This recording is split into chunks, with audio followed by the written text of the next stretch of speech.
Hi guys, Coach Vassar. Thank you for joining me with OTF Audio Daily Beats. As always, if you're new, appreciate you tuning in. Listen to me talk about these workouts. If you find value in them, great. Information is in the description to support me. I appreciate all that who have. Thank you. Uh, and always, if you have any feedback, let me know so I can provide a better experience for you. We're going to talk about Saturday, October 11th. This will repeat on Thursday, the 23rd. We'll see endurance on the treads and on the rowers, power on the weight floor. Talk about the 2G, break down the 3G. Okay. For the treads today, we're going to see two blocks, 20 minutes and 30 seconds of an alternating push-base combo, then a quick block with two all-outs. For the rower, you choose either decrease in rows, otherwise it's always 500 meters. On the weight floor, decrease in reps, otherwise it stays at 12. So this is an approach of row less or fewer reps.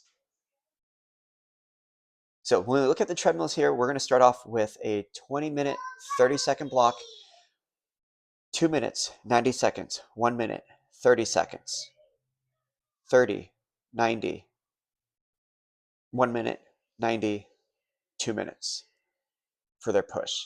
Every base is always 90 seconds. So the goal is to maintain that push intensity. There's two approaches for something like this.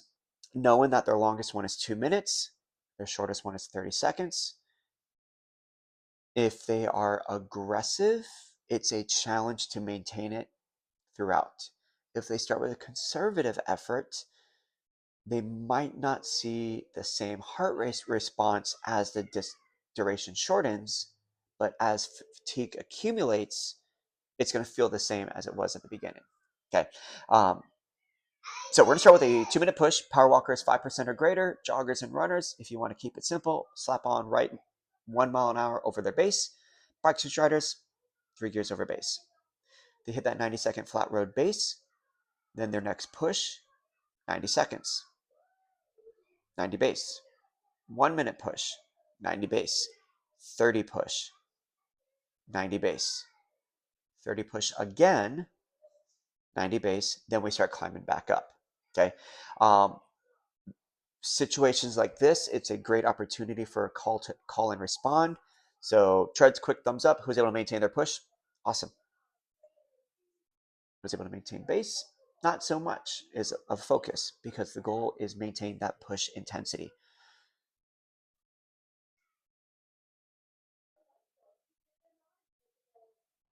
With this block, even though it doesn't call out anything about the base, because the push is the priority, if people are too aggressive, give them that flexibility to lower their base slightly. So rather than dropping straight to a walk, hey, let's shave off 0.2, 0.3 from your base speed. Okay. That way it still work, it's still challenging but doable, but it's not a full walk recovery. All right. Because fighting through that fatigue is what's going to make them better and it's stronger and have better endurance over time. Now, the key thing to remember here is they finish with a 2-minute push, but because of all the work they've done, it's going to start uncomfortable right from the beginning. And by the final 30 seconds of that 2-minute push, it should tap into that borderline very uncomfortable feeling. There's a 1-minute walk recovery, get back to base when they're ready, and then a bonus 2-minute and 15-second block. 45 all out, 45 walk, 45 all out. Maintain or increase the all out intensity. Okay. These are very short, powerful efforts. So fast speed, highest inclines, use that recovery to bring that heart rate back down. So we spike up.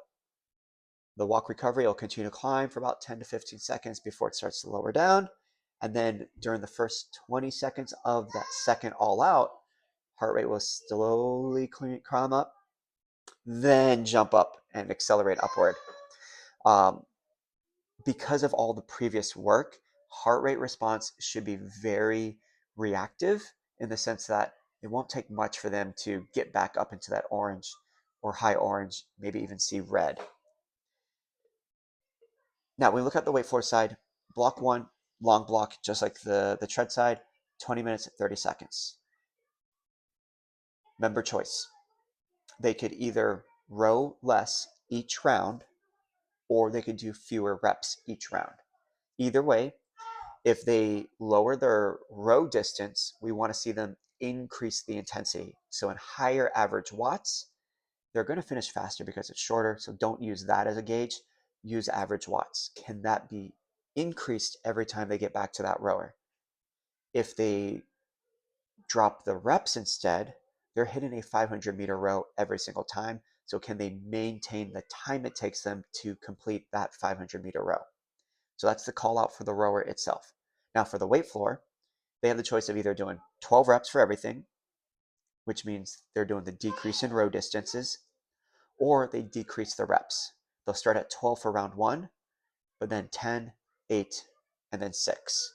Either way, once they've completed 4 rounds, so they'll have either 48 reps and then 1,400 meters with the rower, or they're going to have 36 reps and 2,000 meters. Those are their two choices between the 4 rounds.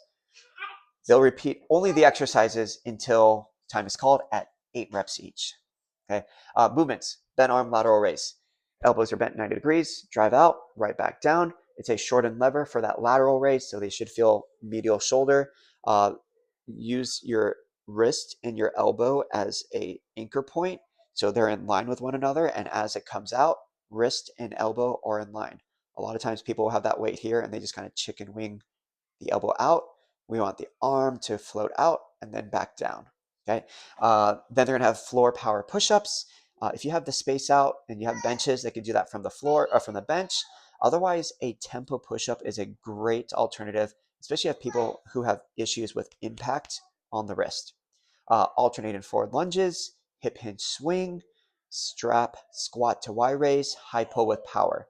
So we're going to see like a standard movement, power movement for 3 different pairs of exercises that they do as a circuit.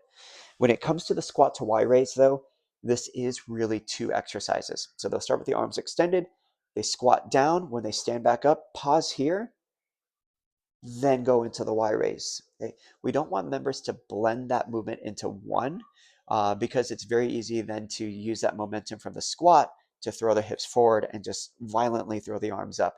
And then they're using momentum rather than the back of the shoulders for the Y raise. Okay? If members are not able to go overhead for that Y raise, squat, high row, great alternative. Just keep in mind they have that high pull with power right afterwards. Now, the second block, bonus block, a little bit of a core blast. We're going to have low plank jacks paired up with bicycle crunches, and then just a low plank for the final 45. That's going to be timed up the treads.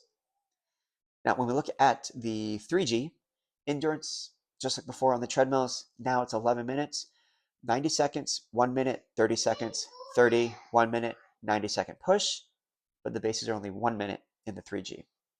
After that, they have 75 seconds to recover, and then they go to their bonus block, 45 all out, 1 minute walk, 45 all out. So a little bit more walk recovery, but we're trying to maintain or increase the all outs in between.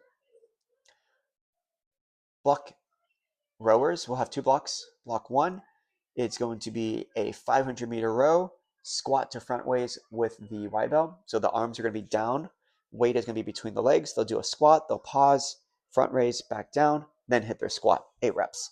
They have 5 rounds here, and the goal, as they decrease the distance on the row, choose their own intensity and try to get to that bonus. With them having 11 minutes, if they are at a 2-minute split time, they will not finish.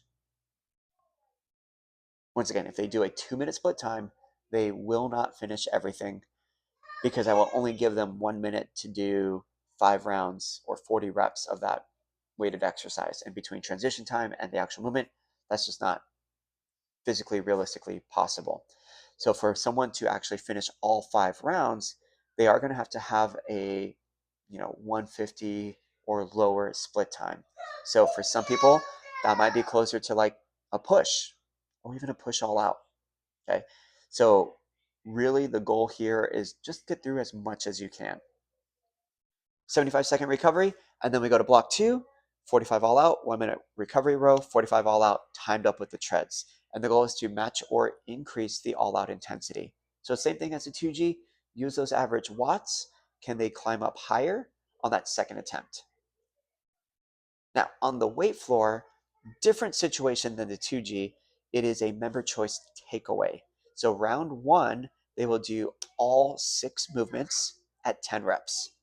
Round 2, pick 5. Round 3, pick 4. Then 3, and then for the 5th round, they just repeat their favorite exercises from the circuit. Now, one thing that they have mentioned in the past about these takeaway style workouts is, as we look at it, let's say round 1, they do everything. In round 2, when they pick 5, they decide, you know what? I really don't want to do power push-ups. Cool. That's the movement they get rid of. They do the other 5. When they have to pick 4 movements, maybe they decide, you know what? Actually, I don't like forward lunges, and I'm not going to do the hip hinge swing. So they could bring back the movement they got rid of from the previous round. Totally fine. All right. And then when they go into the finisher, this is actually the same block as the 2G, but now it's for 2.5 minutes, 45-second low plank jack, 1 minute bicycle crunch, 45-second low plank, and then they're done. There you go. Once again, you're going to see this Saturday, October 11th, and then it will repeat on the 20, what was it? I said it earlier. Thursday, the 23rd. There we go. Coach it down.